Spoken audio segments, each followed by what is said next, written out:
Bismillahirrahmanirrahim. Assalamualaikum warahmatullahi wabarakatuh. Alhamdulillahi wa abdulus salati wa atimut taslimu ala sayyidina Muhammadin wa ala alihi wa sahbihi wa mawalah. Wala hawla wala quwwata illa billah, amma ba'du. Saudara-saudara sekalian, puji dan syukur kita panjatkan kehadirat Allah Subhanahu wa taala. Kita bisa bersua lagi dalam kuliah ilmu alamiah dasar ini, dan materi sekarang adalah tentang perkembangan dan variabilitas makhluk hidup. Nah, materi ini berkaitan dengan pertemuan yang sebelumnya yang menyatakan bahwa semua makhluk hidup itu pada dasarnya atau berasal dari sel.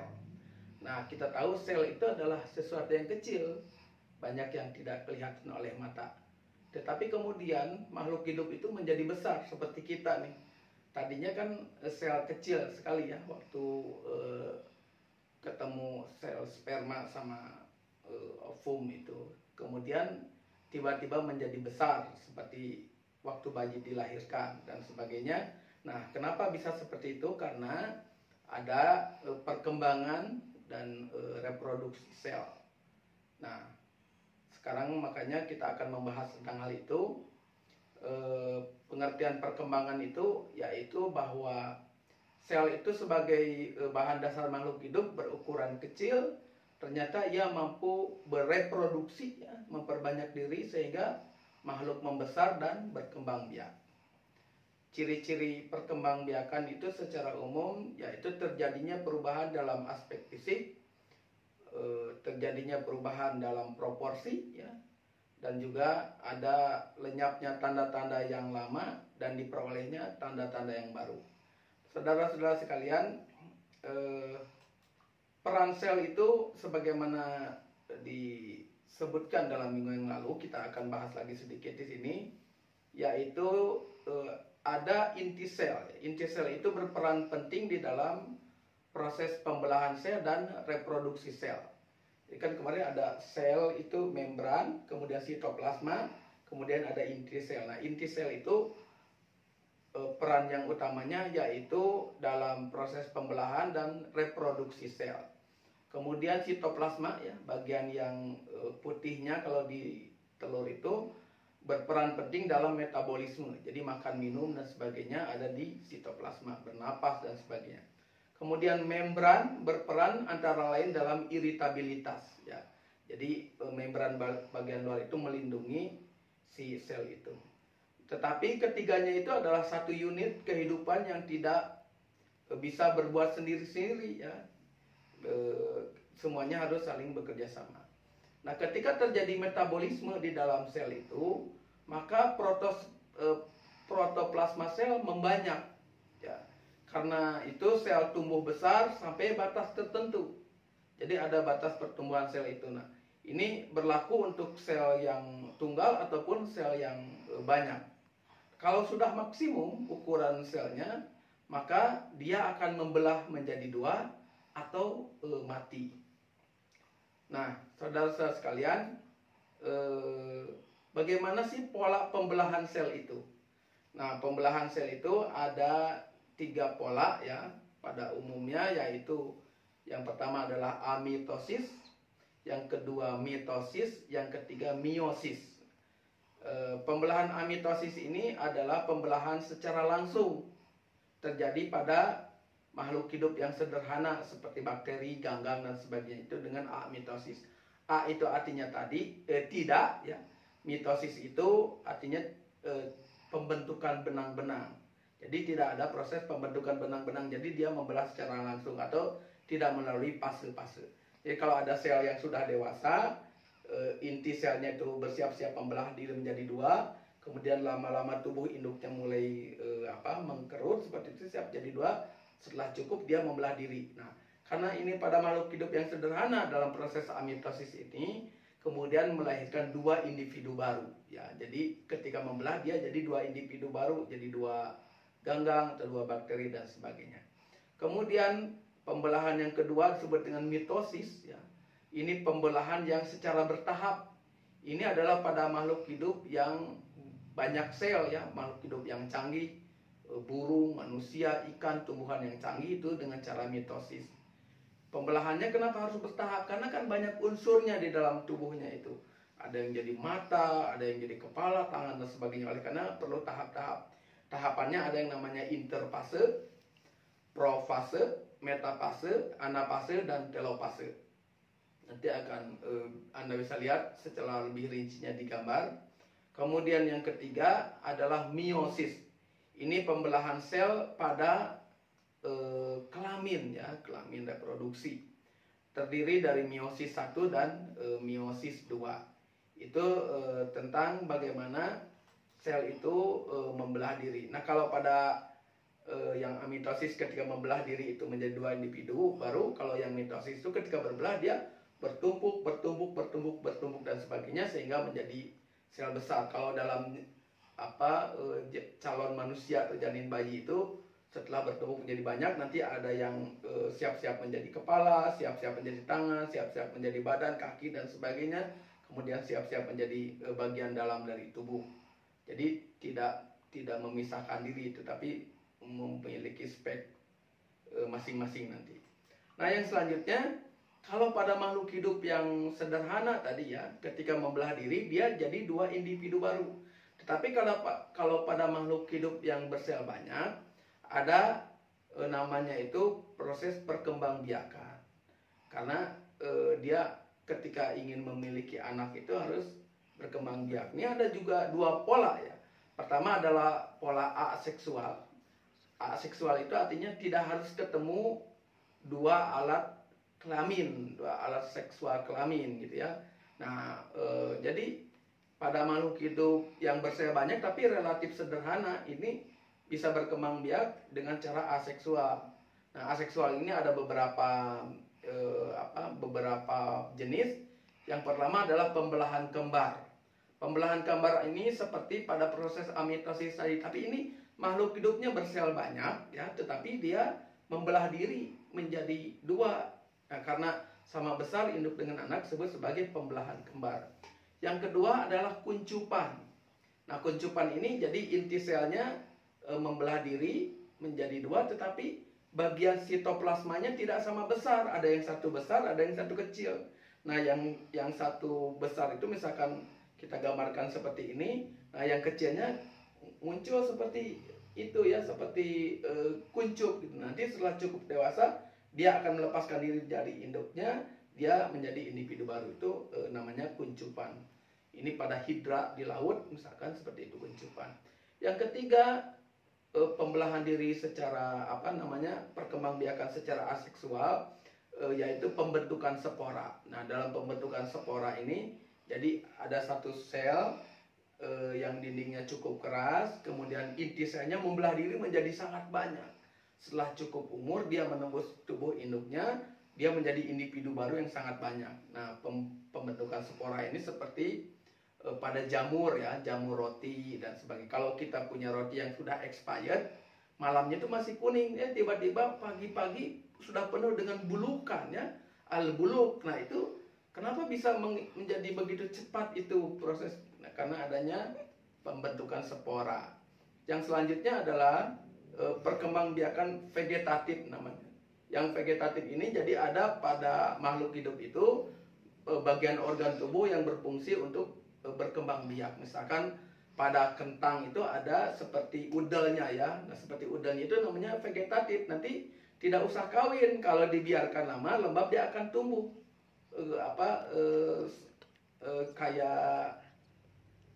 kayak daun kayak gitu. Nah, itu vegetatif. Nah, kalau di singkong itu di batangnya vegetatifnya nanti akan keluar akar kalau dimasukkan ke dalam tanah. Asal jangan terbalik saja memasukkannya.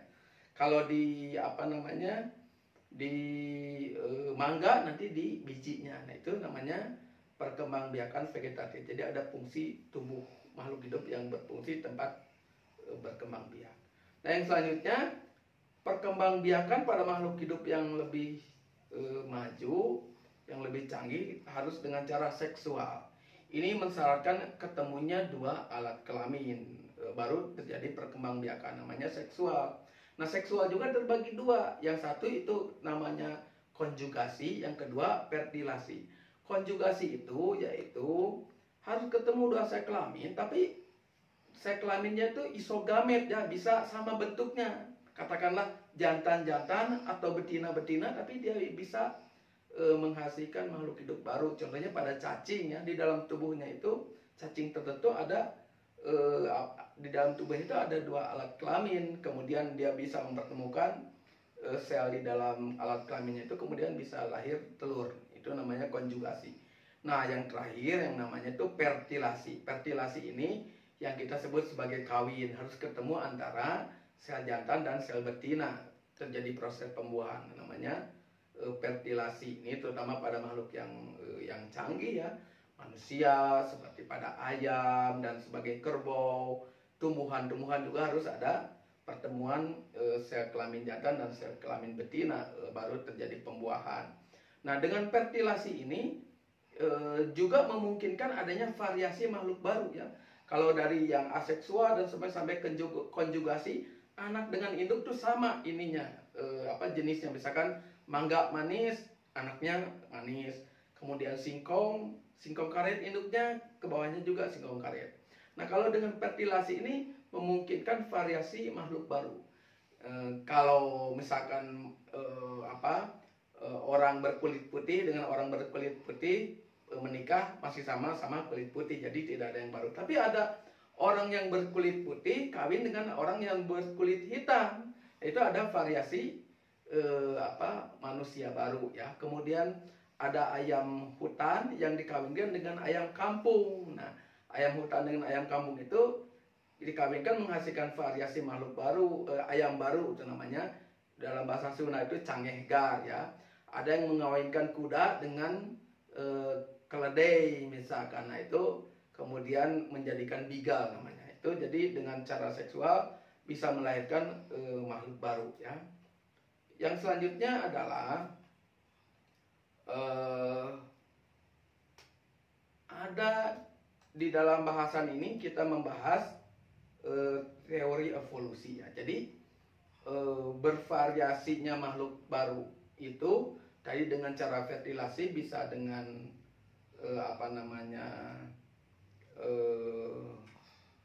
melahirkan variasi baru. Tetapi sebagian ilmuwan ya, saintis, terutama saintis yang sekuler, menyatakan adanya evolusi. Jadi katanya ada perubahan yang terjadi perlahan-lahan dan terus-menerus dalam waktu yang sangat lama.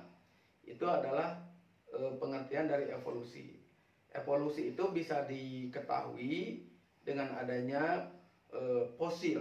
Kata mereka ada perubahan fosil dari satu makhluk ke makhluk yang berikutnya. Kemudian berdasarkan penelitian umur batuan. Jadi katanya di batuan yang berumur tua ditemukan makhluk-makhluk hidup yang sederhana ya, anatomi tubuhnya dan sedikit variasinya. Kemudian di batuan yang lebih muda ditemukan makhluk hidup yang anatominya lebih maju, kemudian variasinya lebih banyak. Nah, berdasarkan keadaan itu mereka menyimpulkan, oh kalau begitu ada perubahan sedikit demi sedikit dalam waktu yang sangat lama. Itulah evolusi. Kemudian mereka juga membandingkan anatomi tubuh makhluk hidup. Nah, itulah pendapat dari sebagian ahli bahwa di antaranya bervariasinya makhluk hidup di muka bumi itu ya, kan tadinya membicarakannya itu sel yang sama kan, nenek moyang yang sama, kemudian kenapa bisa bervariasi menjadi semakin banyak gitu. Tadi kan selain karena faktor perkawinan silang, juga karena ada faktor evolusi menurut para ilmuwan. Nah, evolusi kata ilmuwan itu katanya adalah sebuah fakta ya. Karena kenapa? Ini berdasarkan temuan terhadap batuan. Jadi ada tempat yang digali itu, kemudian ada lapisan-lapisan tanah kan sesuai dengan umur zamannya. Nah, di lapisan tanah yang tertua kemudian disebut sebagai zaman Azoikum ya. Ini kira-kira lebih dari 5 miliar tahun yang lalu. Di zaman Azoikum itu belum ada kehidupan. Kemudian Setelah itu ada zaman Arkeozoikum, sebut juga zaman purba. Nah, ketika zaman Arkeozoikum ini bumi sudah dalam keadaan cukup dingin ya. Kemudian ada benua, sudah terbentuk samudra, sungai dan gunung. Kira-kira ini antara 2 sampai 3,5 miliar tahun yang lalu. Kemudian setelah itu mereka juga membagi, ada zaman yang ketiga yaitu zaman Proterozoikum. Di zaman Proterozoikum ini hidup berbagai binatang bersaya satu atau protozoa. Nah, kira-kira 1 miliar tahun yang lalu. Jadi penghuni bumi yang paling awal ini berdasarkan penelitian batuan yaitu protozoa, ditemukan fosil-fosilnya itu. Nah, setelah itu ada zaman Paleozoikum, sebut juga zaman primer ya, kira-kira 200 sampai 600 juta tahun yang lalu, terbagi dalam berbagai zaman juga yang dibagi lagi. Ada zaman Kambrium yang tertua, kemudian Ordovisian, Silurian, Devonian, Carboniferous, dan Permian. Di zaman Paleozoikum ini, dari zaman yang tertua, terdapat binatang laut tak bertulang belakang. Kemudian setelah itu ditemukan ikan, setelah itu ditemukan tumbuhan daratan, kemudian ditemukan amfibi, insekta ya, nyamuk-nyamuk itu berarti sangat tua sekali ya. Kemudian reptil, kemudian hutan lebat dan reptil besar itu ditemukan di zaman Paleozoikum. Setelah itu adalah zaman Mesozoikum, sebut juga zaman sekunder, 230 sampai 135 juta tahun yang lalu. Ini dibagi juga kepada 3 zaman. Zaman Trias ya. Di sini ditemukan dinosaurus dan kawan-kawannya ya di zaman Trias ini. Kemudian setelah itu Juras ya. Di sini ditemukan burung dan binatang mamalia. Kemudian setelah itu ada zaman Kreta. Nah, di zaman Kreta ini ditemukan kemusnahan dinosaurus dan ekspansi angiosperma. Kemudian yang terakhir yaitu zaman Kenozoikum atau Neozoikum, sebut juga zaman baru. Kira-kira dari 70 juta tahun yang lalu sampai sekarang.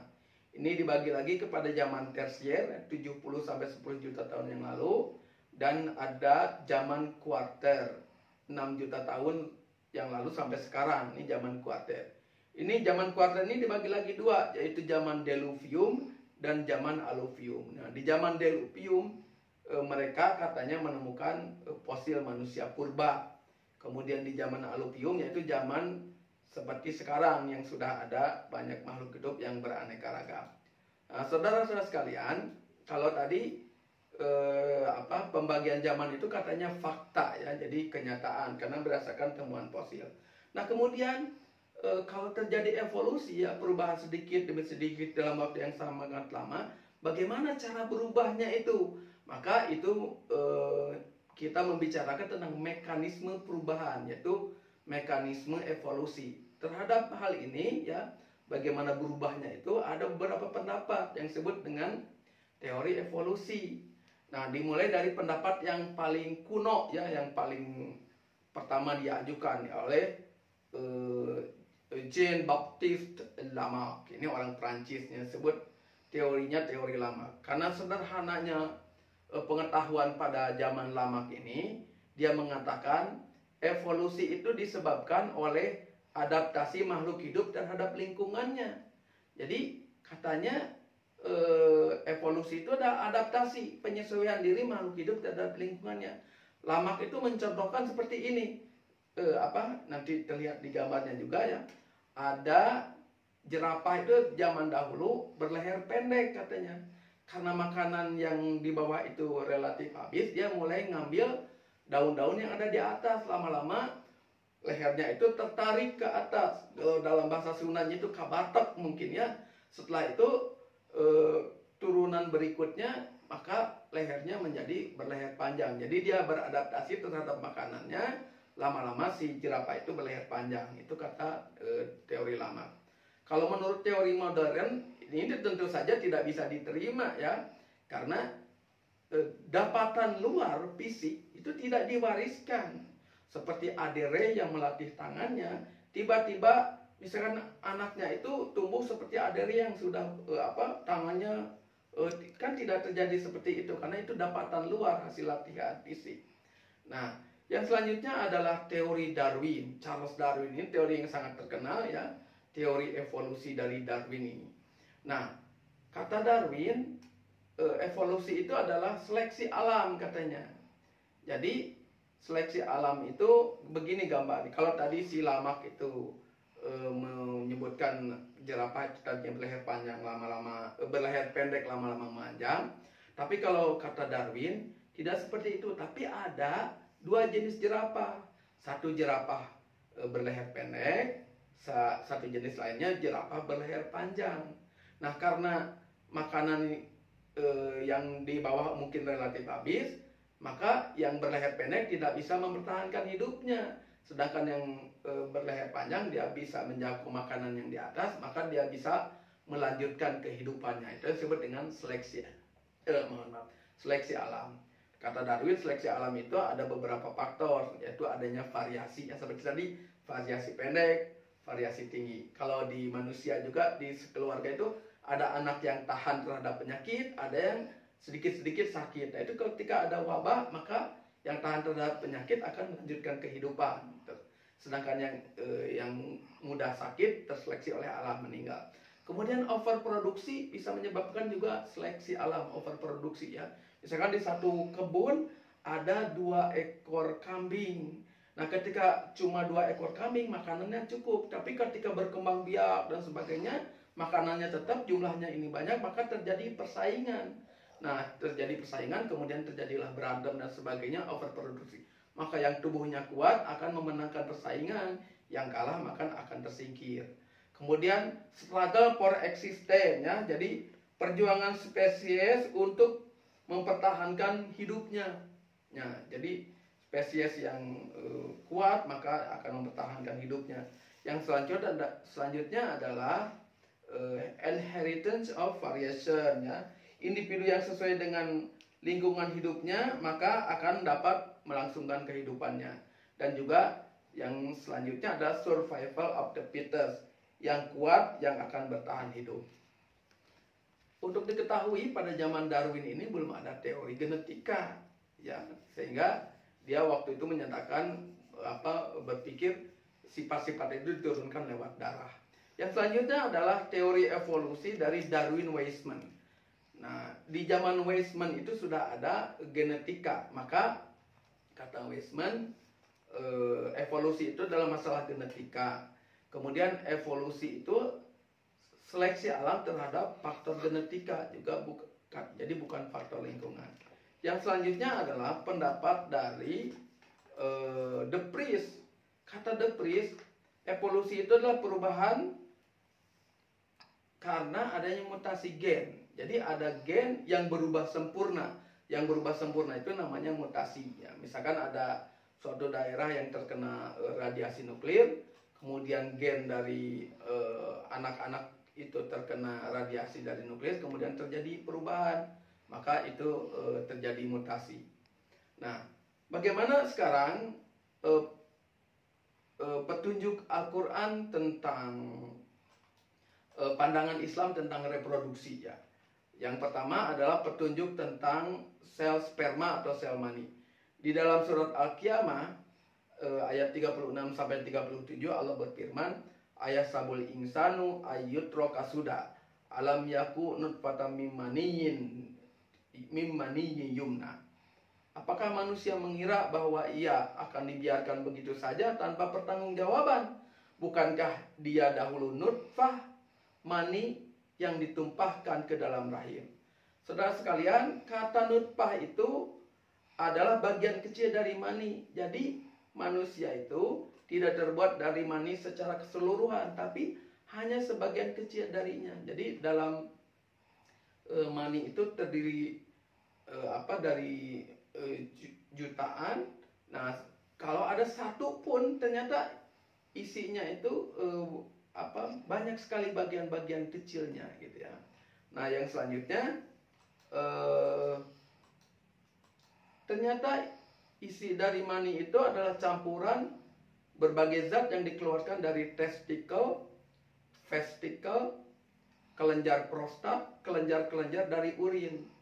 Nah, dalam hal ini Al-Quran juga menyebutkan di dalam surat Al-Insan, surat ke-76 ayat 2, Inna khalaqnal insana min nutfatin amsyad nabtalihi faja'alnahu sami'an basira. Saudara sekalian, di dalam mani yang menyembur itu ternyata mengandung 200 juta benih manusia ya. Sedangkan yang bertemu dengan ovum itu hanya satu. Nah, tadi disebutkan bahwa tidak semua mani itu membuahi. Yang membuahi hanya satu. Nah, kemudian kalau tadi tentang manusia ya, ada reproduksi. Tentang tumbuhan juga Al-Quran memberikan informasi bahwa tumbuhan itu berpasangan juga ya. Di dalam surat Toha ya, surat ke-20 ayat 53 Allah berfirman, Alladzi ja'ala lakumul arda mahda wa salaka lakum fiha subula wa anzala minas sama'i ma'an fa akhrajna bihi azwajan min nabatin syatta. Dan menurunkan dari langit air hujan, maka kami tumbuhkan dengan air hujan itu berjenis-jenis dari tumbuhan yang bermacam-macam. Kata zauz ya, atau jamaknya itu azwaj, itu artinya sepasang ya, jantan dan betina. Ini menunjukkan adanya reproduksi sel tumbuhan karena adanya jantan dan betina juga. Kemudian saudara-saudara sekalian, reproduksi di dalam dunia binatang juga diinformasikan oleh Al-Quran ya, surat An-Najm ayat 45-46. Wa annahu khalaqaz zawjaini dzakara wal unsa min nutfatin idza tumna.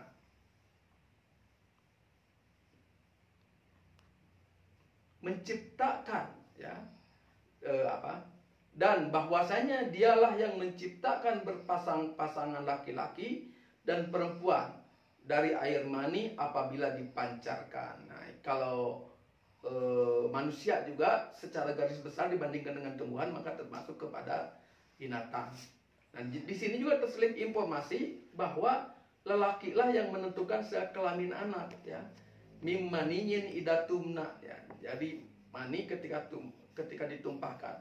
Belakangan diketahui ternyata sel mani itu mengandung kromosom XY dan wanita itu XX ya. Jadi kalau yang X yang dominan maka lahir anak wanita, kalau yang Y yang dominan maka lahir anak laki-laki.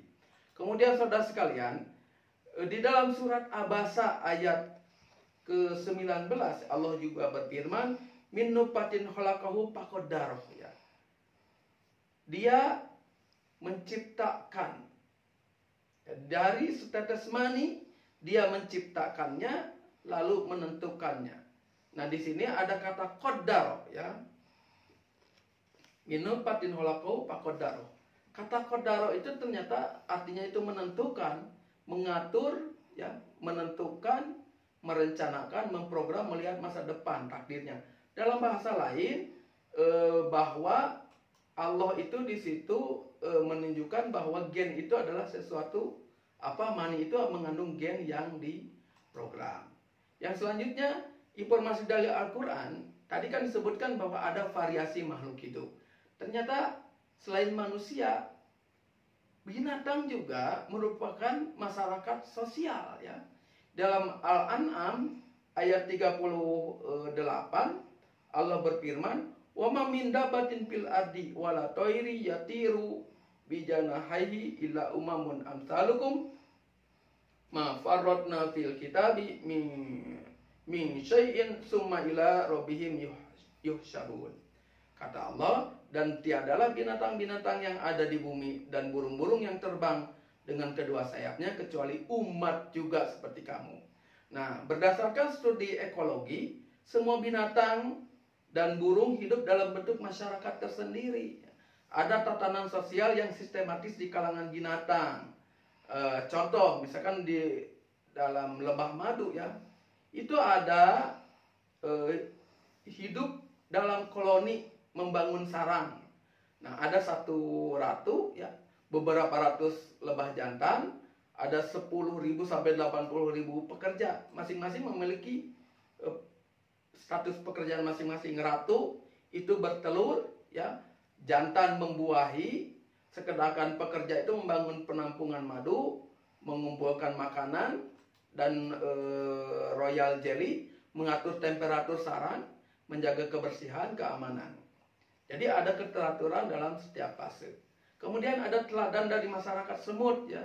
Misalkan kita bisa belajar teknologi, gotong royong, strategi militer, jaringan komunikasi yang canggih, orde hierarkis, disiplin, dan perencanaan kota yang tanpa celah. Itu dari masyarakat semut. Kemudian dari burung jalak, kawanan burung jalak yang terbang itu ketika terbang dia menjaga jarak. Tetapi jika ada burung nasar, burung pemangsa, maka mereka saling merapat ya, menyulitkan nasar untuk menukik ke tengah kawanan gitu. Jikapun berhasil si nasar itu menembus kawanan itu, maka sayapnya itu akan rusak dan tidak bisa berburu lagi. Itu bagaimana masyarakat sosial dalam binatang.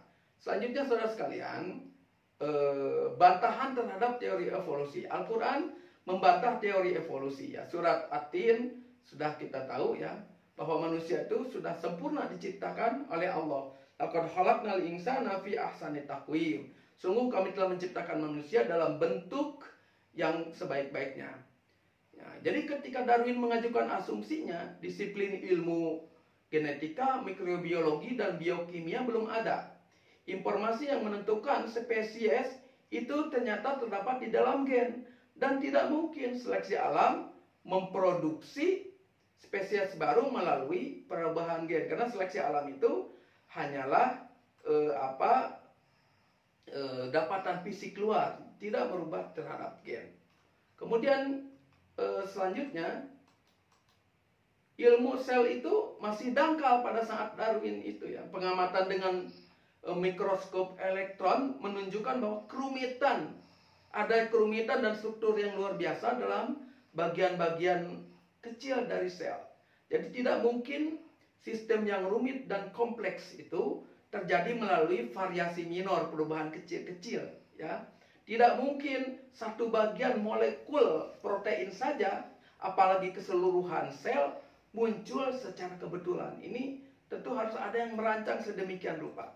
Kemudian yang selanjutnya tentang catatan fosil. Nah, ini oleh kaum evolusionis sendiri, namanya Mark Szymanski ya. Dia mengatakan catatan fosil belum pernah mengungkapkan jejak-jejak jenis peralihan hipotetis Darwin. Sebaliknya spesies muncul dan musnah secara tiba-tiba. Kata si Mark Szymanski itu menguatkan tentang adanya kreasionis atau penciptaan. Selanjutnya, ketidakmungkinan transisi dari air ke darat. Karena kaum evolusionis mengatakan makhluk hidup itu dari laut ya, kemudian merayap ke darat, bertransisi. Ternyata ini tidak mungkin. Pertama, keharusan membawa beban tubuh. Jadi makhluk air itu bebas membawa beban tubuhnya karena dia di air mengapung. Sedangkan yang di darat itu 40% energinya habis untuk membawa beban tubuh. Jadi kalau dari laut pindah ke darat, dia harus mengubah sedemikian rupa tubuhnya sehingga dia harus membawa beban tubuhnya yang 40%-nya itu habis energinya ya untuk membawa. Yang kedua, daya tahan terhadap panas. Nah, di darat itu perubahan suhu drastis, bisa panas tiba-tiba hujan dan sebagainya. Sedangkan suhu di lautan itu perubahannya secara perlahan. Jadi kalau makhluk hidup dari laut pindah ke darat, maka dia akan sulit untuk beradaptasi dengan itu. Kemudian yang ketiga adalah penggunaan air. Nah, di darat air itu sangat dihemat. Kulit kita itu ya dirancang untuk mengeluarkan airnya keringat, sekaligus juga mencegah penguapan. Sementara di air dia bebas makhluk hidup itu. Kemudian ada ginjal yang di darat itu, sedangkan makhluk hidup yang di laut itu tidak berginjal. Jadi kalau dia pindah dari laut ke darat, dia harus mengubah sedemikian rupa anatomi tubuhnya sehingga harus memiliki ginjal. Yang kelima adalah sistem pernapasan. Di laut itu ikan menggunakan insang, sedangkan di darat menggunakan paru-paru. Yang selanjutnya, teori dari De Vries mengatakan bahwa evolusi itu terjadi melalui mutasi. Ketika mereka kehabisan akal. Nah, mutasi itu juga tidak bisa dijadikan alasan evolusionis. Yang pertama, efek langsung dari mutasi itu membahayakan. Ia hampir selalu merusak makhluk yang mengalaminya.